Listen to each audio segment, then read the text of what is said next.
Production funding for Flying Squirrels Insider is made possible in part by the all-new 2015 GMC Yukon, offering professional-grade design and functionality.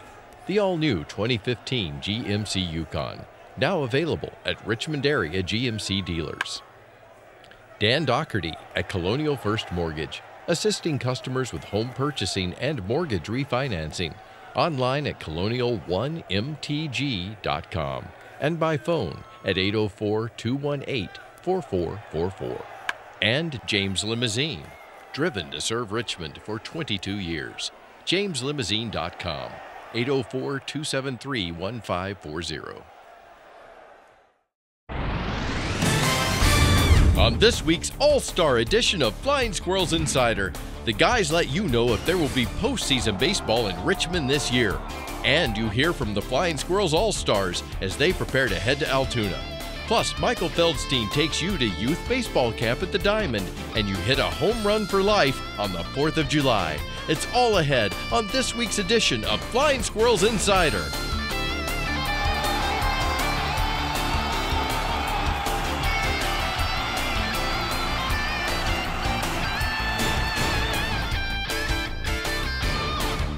I just want to do radio, not another year as a squirrel.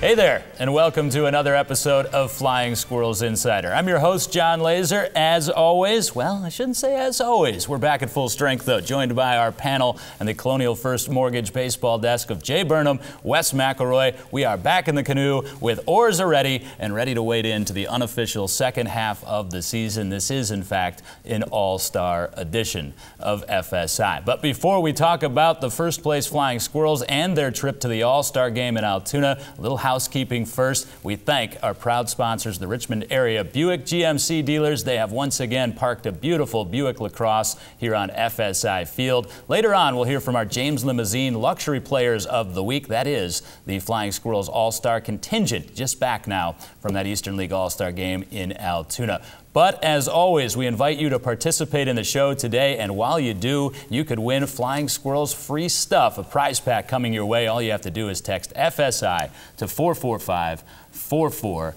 and you could be this week's winner. Well, guys, the Squirrels have been big winners of late. They ride high into the All-Star break atop the Western Division. But, Jay, we've got our eye on third place because of the way playoffs work in the Eastern League. 7-game cushion. Simple question to get us started today. Are the Flying Squirrels uncatchable?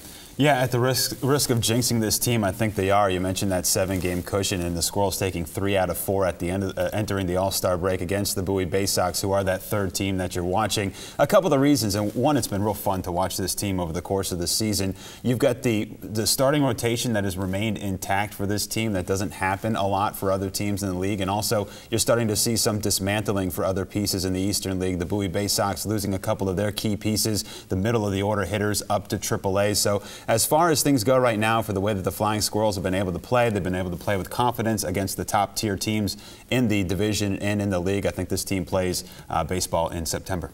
And to reiterate for people who aren't all that familiar with the playoff format in the Eastern League, and this show started in 2012 after the Flying Squirrels' last playoff appearance in 2011, it's great to be the first place team. It's nice to be the regular season division winner, but at the same time, it really doesn't matter much. The top 2 teams make it. So as Jay points out, we've got our eye on third place Bowie, and unfortunately for the Bowie Bay Sox, they've lost the middle of their order in its entirety. Prospects Dariel Alvarez and also first baseman Christian Walker now gone to AAA Norfolk. We'll see how the Bay Sox are able to recover and play over the final 6 weeks of the season. I want to talk about the final 6 weeks in just a second, but we have to pause right here, guys, and honor the All-Stars because a very deserving contingent represented the Flying Squirrels and the city of Richmond up in Altoona, Pennsylvania. 2 pitchers, 2 position players. Jay, why don't you handle lefties Jack Snodgrass and Ty Block? Certainly both no-brainers. Yeah, no-brainers indeed, and this is something we've talked about on the broadcast over the course of the first half of the season. Jack Snodgrass has earned a reputation reputation in this league as one of the better pitchers, a top-of-the-rotation guy,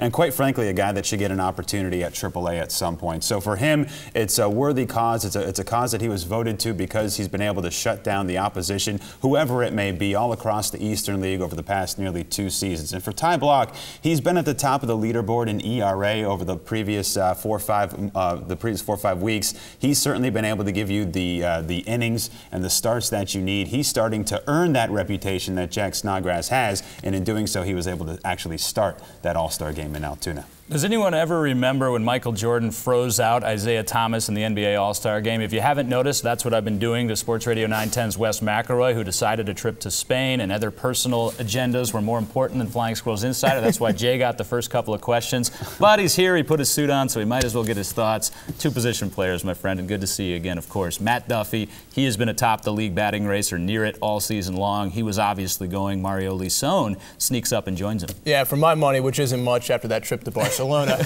my money, Matt Duffy is the MVP of this team. This is a guy who started out like a lot of guys who get the call up. They started out pressing in the season. He was batting .256. He was struggling, and it wasn't that he was completely away from what he did. He actually got a piece of advice from his dad, who was listening to you two guys on the radio, and his dad picked up on something. Ken Joyce picked up on something, and it was basically he was just getting away from spraying the ball, and that's what he does. That's his strength. Left center, right center. I mean, all over. That's what Matt Duffy's strong points are. And he went from .256 to batting in the 370s for the month of May and June. He's .333 for the month of July. He's on base. He's stealing bases.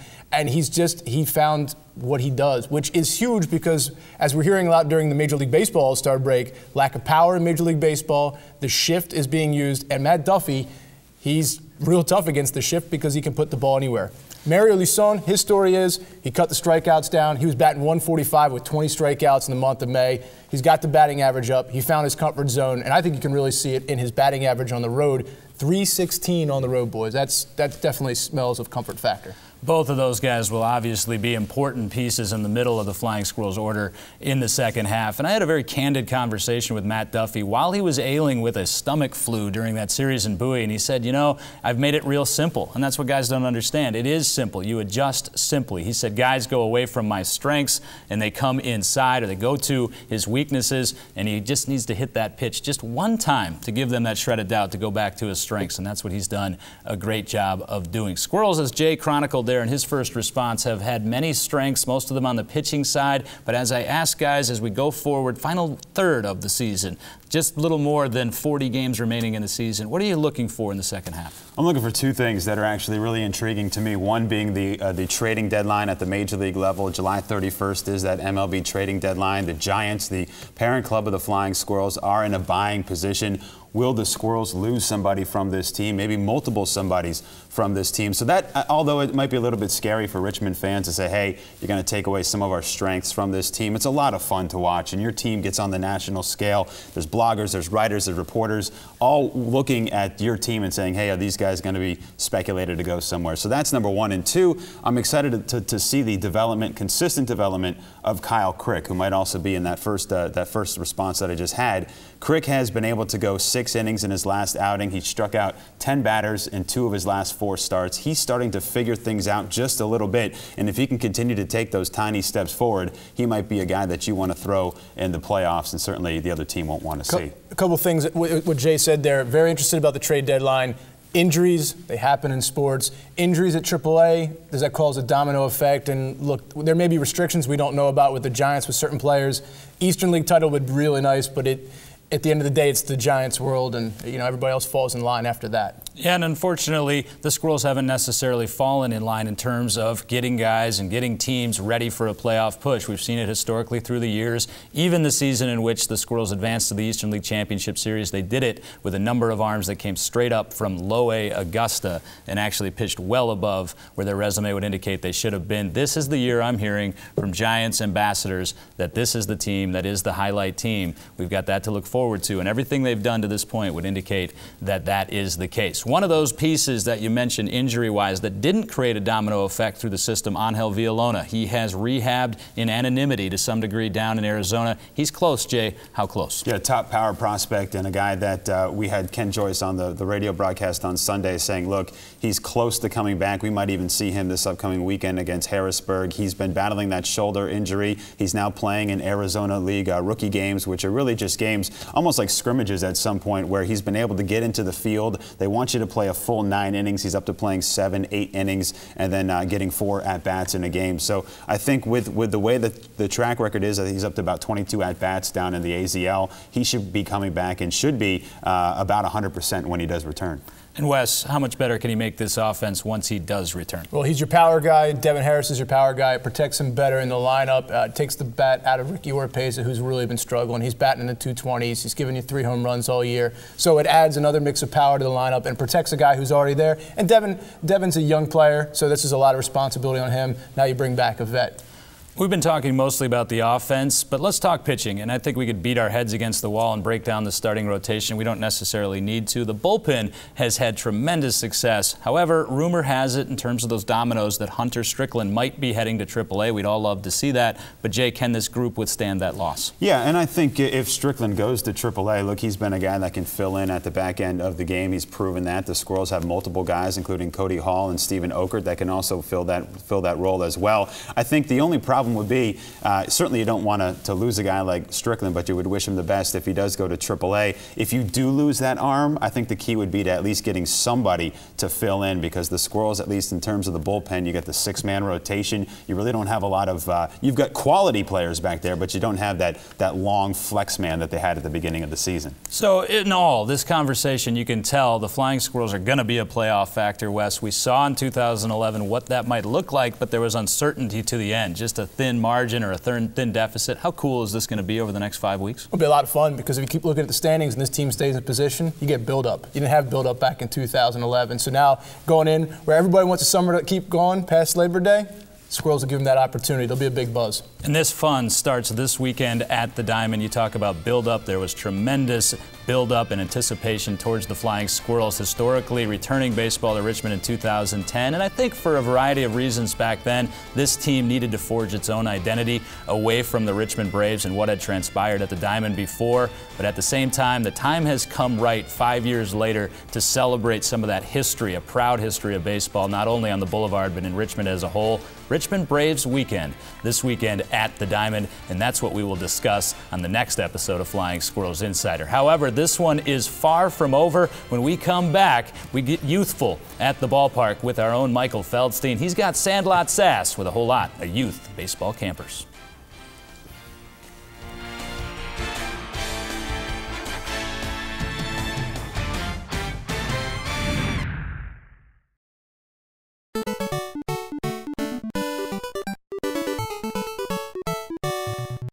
And welcome back to FSI. It's another edition of Sandlot Sass. I'm Michael Feldstein. We're today at the Diamond. It's back to the basics for the Flying Squirrels baseball camp.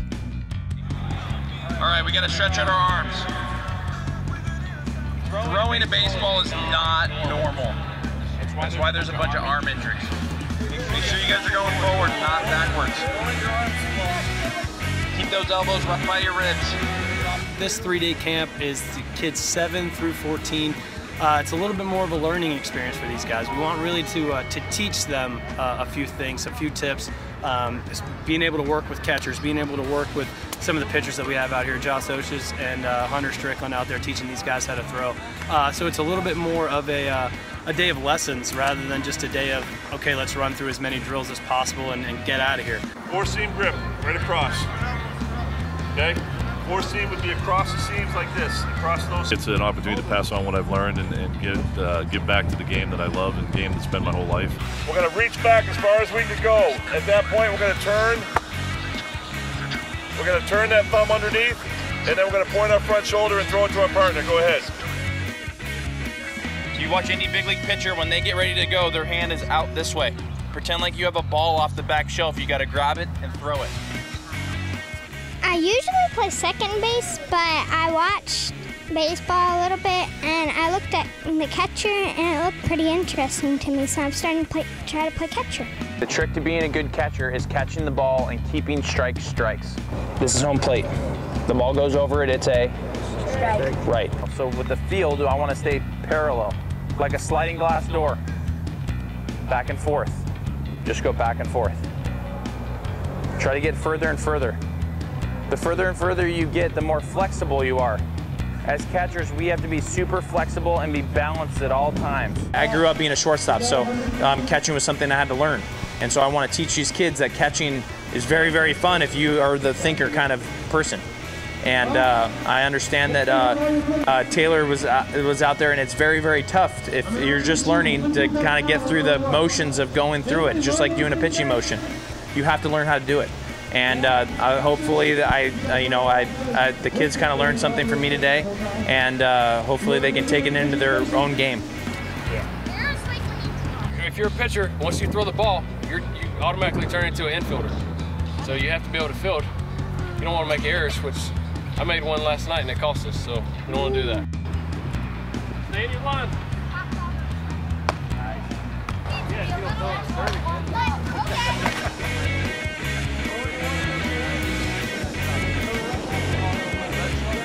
Baseball is just so much bigger than any of us here. Like, you know, it doesn't need me or anybody, so any chance I have to give back to like the younger kids and, you know, help them out to, you know, how to play the game the right way, I'm on it. Nice play. Oh, what a play. Go. Get your hands off your knees.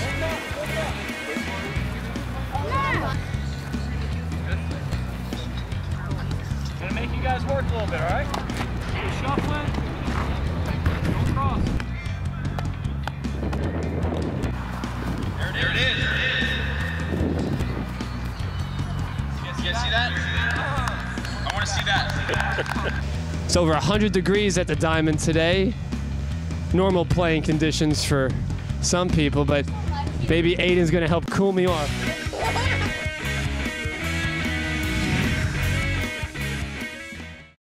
FSI continues that wacky Michael Feldstein. What will he think of next? Many of us have dreamed of standing in the batter's box with the game on the line and coming through with that game-winning home run, rounding the bases to the roar of the crowd. But many of us never got that chance. However, many of us also didn't face the challenges early in life that 7-year-old Cole Johnson and 11-year-old Matthew Dobbins did, which is why the Flying Squirrels and United Healthcare invited both youngsters to feel the exhilaration that their professional idols do on the baseball field nightly. The resulting Home Runs for Life captured the hearts of the thousands of fans at the Diamond over the Independence Day weekend and immediately became unforgettable memories for each young athlete. Today, we wanted you to feel the magic that those who were in attendance did with these heartwarming moments, punctuated by the Flying Squirrels players themselves. Scoreless ball game here at the Diamond as we go to the bottom of the 9th inning. And in steps pinch hitter Matthew Dobbins, the 11-year-old phenom who received an unprecedented call-up to the Squirrels straight from Little League. Right-hander Chris Buchek, who has been good tonight, climbs to the top of the hill. This Diamond crowd surging to the aid of Dobbins as Buchek enters the line. And here comes the right-hander. It's a fastball, swung on and crossed to deep center field. Altair sprinting back, still back. This ball has a chance. It might be. It is out of here. The kid has done it. Matthew Dobbins, a walk-off home run, celebrating it in the trot as his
Pretty cool stuff at the Diamond, and of course a big thanks to all the players that you saw there in those mobs at home plate, making a very memorable moment for a couple of very deserving young ball players who potentially will get to stand in that batter's box one day and swing for the fences. Unbelievably, that was already a couple of weeks ago. Unbelievably, this team is already nearly through 100 games of the season. We wrap up our 8th episode of Flying Squirrels Insider today, and in doing so, we wanted to get the thoughts to close out of the Flying Squirrels All-Stars rather than our usual All-Stars, and I will say that Jay and Wes are both here along with me for the stretch drive. We look forward to that. But we close this show today with our usual thank yous with the thoughts of the Flying Squirrels All-Star contingent that are just back from representing the Flying Squirrels in Altoona, Pennsylvania. For them and our entire FSI cast and crew, I'm Jon Laaser saying thanks for joining us. We'll see you at the ballpark.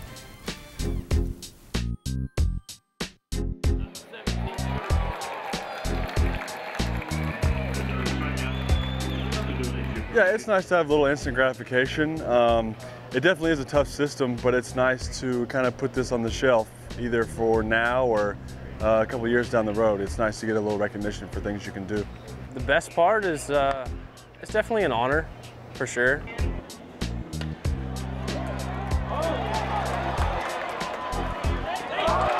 It's just a blessing to be able to play this game that we love for a living, and to be able to be recognized as an all-star. It's an honor. The best part for me is meeting the guys around the rest of the league, because you've been competing against them all year, and I like kind of sitting around and joking and eventually picking their brain. I think there's always more work to do, whether you're, shooting for the big leagues or if you're in the big leagues and shooting to, I don't know, be an all-star there or even better. You always want to try to exceed what you have already done and set the bar higher. Being able to play in AA, we're not too far away from the big leagues. So whenever you got somebody, who says, hey, you got potential, you take that as a positive, and you know that, hey, if I keep working hard every day, then things can go really well for you in the end.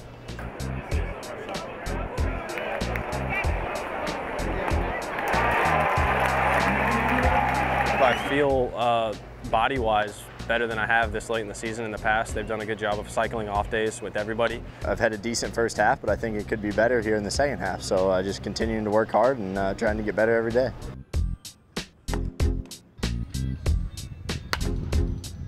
This year I really wanted to focus on throwing into right-handers more and really developing my slider into something that I was always confident in, not something that one game would be okay, next game would be really good. I wanted to just be a solid pitch pretty much every time I went out there.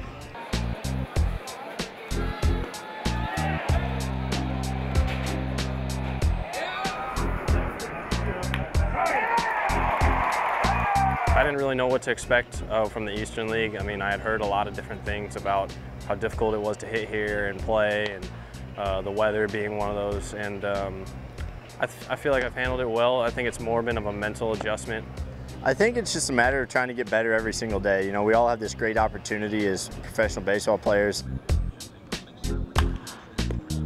We had a little workout, Kelby and I, and we turned some double plays, and he was at second, and that's when I kind of realized, like, this is what they're going to do with us. They're going to have me at short and him at second. So that's when it kind of clicked for me.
Production funding for Flying Squirrels Insider is made possible in part by the all-new 2015 GMC Yukon, offering professional-grade design and functionality.